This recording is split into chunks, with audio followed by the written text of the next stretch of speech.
এই ভিডিওটিতে আমরা কথা বলবো নেগোসিয়েশনের সেকেন্ড ট্যাকটিকটি নিয়ে। এই ট্যাকটিকটি হচ্ছে setting the target point. Target point বলার আগে আমাদের একটি ইম্পর্টেন্ট কনসেপ্ট নিয়ে কথা বলতে হবে, সেটি হচ্ছে রিজার্ভেশন প্রাইস। একটি এক্সাম্পল দেওয়া যাক। ধরো তুমি একটি চাকরি করছো, চাকরিতে তোমার বেতন হচ্ছে 40,000 টাকা। এখন তুমি নতুন একটি চাকরি খুঁজছো এবং নতুন একটি চাকরির ইন্টারভিউতে গিয়েছো, ইন্টারভিউ ভালো গিয়েছে এবং তারা তোমাকে একটি জব অফার করেছে।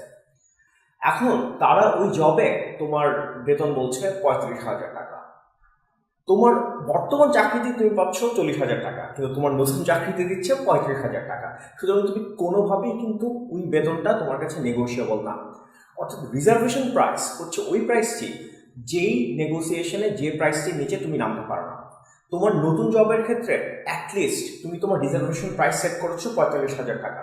অর্থাৎ নতুন জবের যদি হচ্ছে 45,000 টাকা বেতন না হয়, তাহলে তুমি বর্তমানে যে চাকরিটি করছো সেই চাকরিটি থেকে তুমি সরবে না।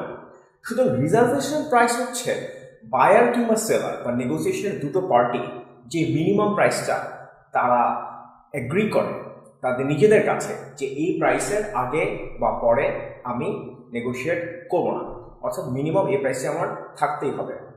সুতরাং রিজার্ভেশন প্রাইস হচ্ছে এমন একটা প্রাইস যেটা সেলারের জন্য হয়ে থাকবে যে the lowest amount that he or she can agree to sell, আর বায়ারের ক্ষেত্রে হয়ে থাকবে the highest amount that you can spend.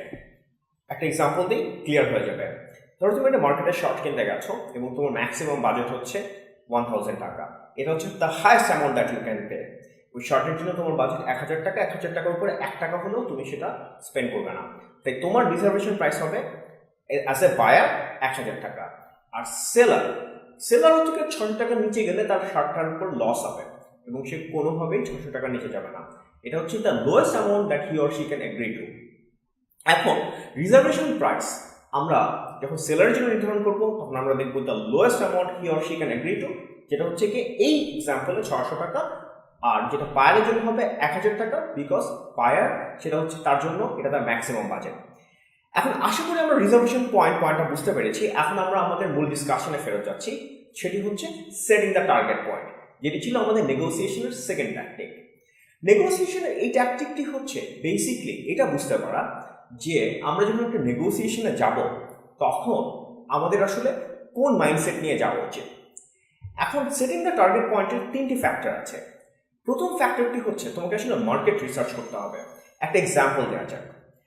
ধরো তুমি একটি নতুন চাকরির ইন্টারভিউতে গিয়েছো, এখন তোমাকে স্যালারি নিয়ে জিজ্ঞেস করলো।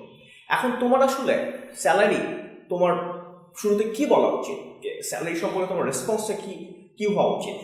ঠিক এই কনটেক্সটটাতেই তোমার সেটিং দ্য টার্গেট পয়েন্ট খুব ইম্পর্টেন্ট একটা নেগোশিয়েটিং ট্যাকটিক। প্রথম যে কাজটি করতে হবে এই মার্কেট রিসার্চের আওতায়, সেটি হচ্ছে তোমাকে বুঝতে হবে যে ওই জব রিলেটেড যত ধরনের মার্কেট ফাইন্ডিংস বা রিসার্চ রয়েছে সেখানে এই জব সম্পর্কে আসলে কি বলে, অর্থাৎ এক্সপেক্টেড স্যালারি কি এবং তোমার আসলে কত টাকা এক্সপেক্ট করা উচিত তোমার রেসপন্সিবিলিটি ওয়াইজ ওই জবে, তোমার আগে যারা কাজ করেছে তারা কত টাকা পেইড হয়েছিল এবং তোমার এক্সপিরিয়েন্স এবং সব কিছু ক্যালকুলেশন করে তোমার কত টাকা এক্সপেক্ট করা উচিত। এটা যখন তুমি করলে, তোমার দ্বিতীয় যে কাজটি করতে হবে সেটি হচ্ছে তোমার ইন্টারেস্ট এক্সপ্লোর করতে হবে। অর্থাৎ তোমার এখানে দেখতে হবে যে হচ্ছে কি এই নেগোসিয়েশনে তোমার ইন্টারেস্ট অনুযায়ী তোমার আসলে কি নেগোশিয়েট করার মতো আছে। হয়তো সবসময় তুমি স্যালারি নেগোশিয়েট করতে যাবে না, অনেক সময় তুমি ফ্লেক্সিবল ওয়ার্ক টাইমও নেগোশিয়েট করবে, বা তুমি ওয়ার্ক প্লেসে তোমার অটোনমি কীরকম থাকবে বা তোমার লিবার্টি কেমন থাকবে ওটা নিয়ে তুমি হয়তো নেগোশিয়েট করবে। তুমি থার্ড যেটা করবে সেটি হচ্ছে কি তুমি তোমার নেগোশিয়েটিং পার্টি, অর্থাৎ এই ক্ষেত্রে তোমার এমপ্লয়ার, তাদের ব্যাকনাটা তুমি বোঝার চেষ্টা করবে। তাদের ব্যাকনা হলো যে এই নেগোসিয়েশনটা যদি ফেল করে, তাহলে তাদের এই নেগোসিয়েশন ফেল করা থেকে তাহলে তাদের হারানোর কি আছে। এমনও হতে পারে যে তোমাকে যেই পজিশনটাতে হায়ার করছে এই পজিশনে তারা কোনো কোয়ালিফাইড পার্সন পাচ্ছে না এবং তুমি হচ্ছে সবচেয়ে কোয়ালিফাইড ক্যান্ডিডেট।